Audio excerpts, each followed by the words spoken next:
액션 let's go 저 건물을 찾으러 Assalamualaikum warahmatullahi wabarakatuh.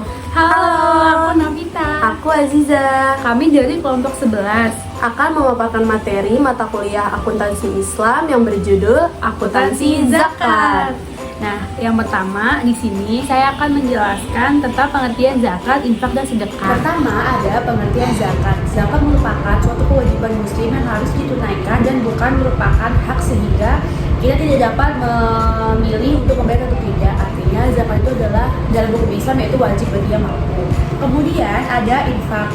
Infak merupakan pengeluaran yang dilakukan oleh seorang muslim sebagai rasa bersyukur ketika menerima rezeki dari Allah dengan jumlah sesuai kerelaan dan kehendak muslim tersebut. Yang ketiga ada sedekah. Sedekah adalah suatu yang ma'ruf atau benar dalam pandangan syariah dan dilakukan karena mengharapkan pahala dari Allah Subhanahu wa Ta'ala. Sumber hukum zakat itu ada dua. Yang pertama dari Al-Quran dan Sunnah. Kemudian apa sih syarat wajib zakat? Yang pertama harus Islam. Yang kedua merdeka, artinya memiliki kebebasan untuk melaksanakan dan menjalankan seluruh syariat Islam. Kemudian yang ketiga yaitu memiliki satu nisab dari salah satu jenis harta yang wajib dikenakan zakat dan cukup haul. Kemudian apa aja sih objek zakat atau syarat harta kekayaan yang wajib dikeluarkan zakatnya? Yang pertama halal. Harta tersebut harus didapatkan secara halal. Yang kedua milik penuh, artinya kepemilikan berupa hak untuk penyimpanan, pemakaian, dan pengelolaan yang diberikan oleh Allah Subhanahu wa Ta'ala. Yang ketiga yaitu berkembang, artinya harta tersebut bertambah. Kemudian yang keempat cukup nisab. Cukup nisab adalah jumlah minimal yang menyebabkan harta terkena wajib zakat. Yang kelima cukup haul, yaitu haul adalah jangka waktu kepemilikan harta di tangan si pemilik sudah melampaui 12 bulan komariah. Yang keenam yaitu bebas dari hutang, artinya dalam menghitung cukup nisab harta yang dikeluarkan zakatnya harus bersih dari segala hutang yang dimiliki. Yang ketujuh ada lebih dari kebutuhan pokok, yang artinya kebutuhan sesuatu yang betul-betul diperlukan untuk keberlangsungan hidup secara rutin seperti kebutuhan sehari-hari. Kemudian siapa aja sih yang boleh menerima zakat? Ada 8 orang. Yang pertama orang-orang fakir, orang miskin, pengurus zakat atau amil, para mu'alaf. Kemudian untuk memerdekakan budak atau tikab, orang-orang yang berhutang atau gharimi, orang-orang yang berjuang di jalan Allah atau fisabilillah, dan orang-orang yang sedang dalam perjalanan jauh atau ibn sabil. Kemudian siapa aja sih orang yang tidak boleh menerima zakat? Yang pertama orang kaya, dan yang kedua orang yang kuat dan mampu untuk memenuhi kehidupannya.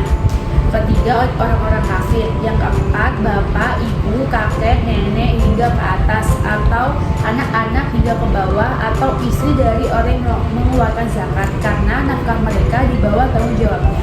Selanjutnya ada perlakuan akuntansi menurut PSAK 109 yang berisi pertama ada Fatwa MUI nomor 8 tahun 2011 tentang amil zakat. Yang kedua, ada Fatwa MUI nomor 13 tahun 2011 tentang hukum zakat dan harta haram. Yang ketiga, ada Fatwa MUI nomor 14 tahun 2011 tentang penyaluran harta zakat dalam bentuk aset kelolaan. Dan yang terakhir ada Fatwa MUI nomor 15 tahun 2011 tentang penarikan.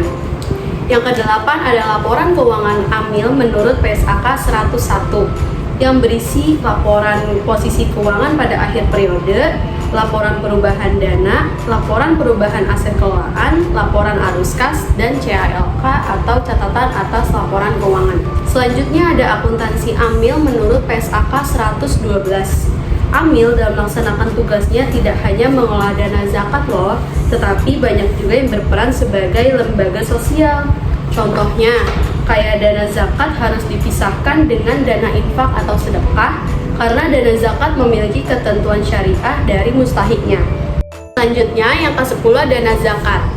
Di dana zakat ini ada beberapa kasus serta jurnalnya. Nanti akan kita tampilkan di sini. Nah, penjelasan yang terakhir ada dana infak atau sedekah. Di sini ada yang pertama, penerimaan infak atau sedekah diakui pada saat penerimaan kas atau aset non kas. Yang kedua, ada penyusutan dari aset infak atau sedekah yang diterima akan diperlakukan sebagai pengurang dana infak atau sedekah jika penggunaannya telah ditentukan oleh pemberi. Dan yang terakhir, ada penurunan nilai infak atau sedekah diakui sebagai pengurang dana infak atau sedekah jika tidak disebabkan oleh kelalaian amil, dan diakui sebagai kerugian dan pengurang dana amil jika disebabkan oleh kelalaian amil. Sekian pemaparan materi dari kami. Kurang lebihnya mohon maaf, semoga ini bisa motivasi pembelajaran untuk kalian semua. Kami akhiri. Wassalamualaikum warahmatullahi wabarakatuh.